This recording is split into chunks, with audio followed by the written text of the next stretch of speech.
जळगाव जिल्हा प्रामुख्याने महाराष्ट्राच्या उत्तर महाराष्ट्र भागात मोडला जातो आणि या भागात राज्याचा शेवटचा भाग असल्यामुळे अनेक समस्या आहेत. तर प्रामुख्याने या भागातील शेती ही त्या मानाने नद्यांचा वावर असूनही सिंचनाखाली नाही.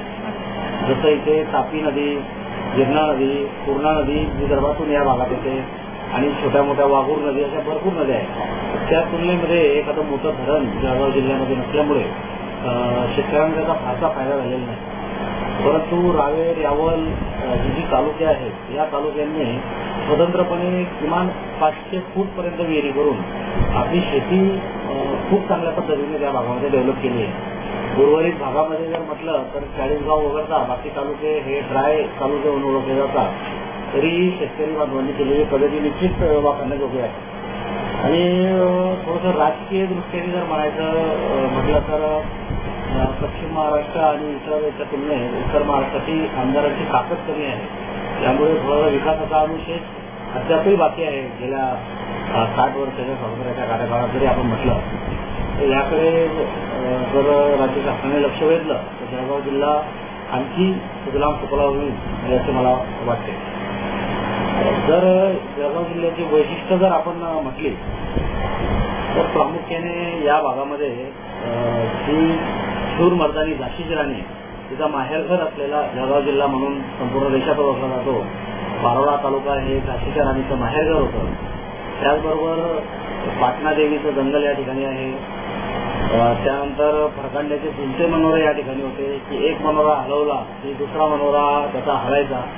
त्यातला आता एक मनोरा नामशेष झालेला आहे. त्यानंतर थंड हवेचं ठिकाण म्हणून पाल पूर्ण महाराष्ट्रामध्ये त्याची ख्याती आहे. सातपुडा जंगलाच्या परिसरात येणारं पाल या ठिकाणी दूरवरून पर्यटक यायचे. मात्र विकास त्या मानाने कमी झाल्यामुळे आज पालची दुर्दशा झाली आहे असं म्हणावं लागेल. आणखी जिल्ह्याचं एक वैशिष्ट्य सांगता येईल की केळी मोठ्या प्रमाणात जिल्ह्यामध्ये पिकते. केळी आणि कापूस त्यापैकी संपूर्ण भारतात जितकी केळी पिकते त्यापैकी 17% केळी फक्त जळगाव जिल्ह्यातल्या 2 तालुक्यांमध्ये पिकते. आणि जळगाव जिल्ह्यातली केळी म्हणजे रावेर आणि यावल तालुक्याची केळी ही दिल्ली, उत्तर प्रदेश, मध्य प्रदेश या भागामध्ये तिला जोरदार मागणी असते. आणि आणखी जर एक वैशिष्ट्य म्हणायचं त्याला की काय म्हणायचं तर जळगाव जिल्हा सर्वाधिक तापमान म्हणूनही ओळखला जातो महाराष्ट्रामध्ये. मागच्या वर्षी जळगाव जिल्ह्याचं तापमान 48.5 पर्यंत गेलेलं होतं. आता अलीकडेच दीपनगरला आणखी एक औष्णिक विद्युत केंद्र उभारलं जात आहे. त्यामुळे तापमान आणखी 2-3 डिग्री सेल्सिअसने वाढेल असं सर्व तज्ज्ञांचा अंदाज आहे. एक प्रश्न लागता आपलं मत म्हणून आपल्या जिल्ह्यासाठी आपल्या खासदारांनी पार्लमेंटमध्ये कुठला प्रश्न विचारावा? जळगाव जिल्ह्यात जर मोठं धरण आणखी एखादं झालं जी 4-5 तालुके आमचे सुजलाम सुफलाम म्हणून ओळखले जातात. ते इतरही जी ड्राय तालुके आहेत ते सगळं ड्राय तालुके ते शेतीचं क्षेत्र हे सिंचनाखाली येईल आणि शेतकऱ्यांची समस्या सुटल्याबरोबर सर्वांच्या अनेकांना रोजगार त्या ठिकाणी मिळेल.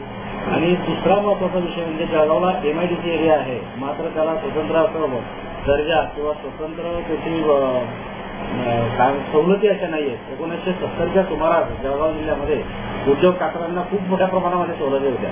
त्या सवलती जर पुन्हा सुरू केल्या तर MIDC जो एरिया आहे तो आणखी वाढेल आणि जळगाव जिल्ह्यात नवीन व्यापार उद्योग येतील आणि रोजगार निर्माण होईल असे मला या ठिकाणी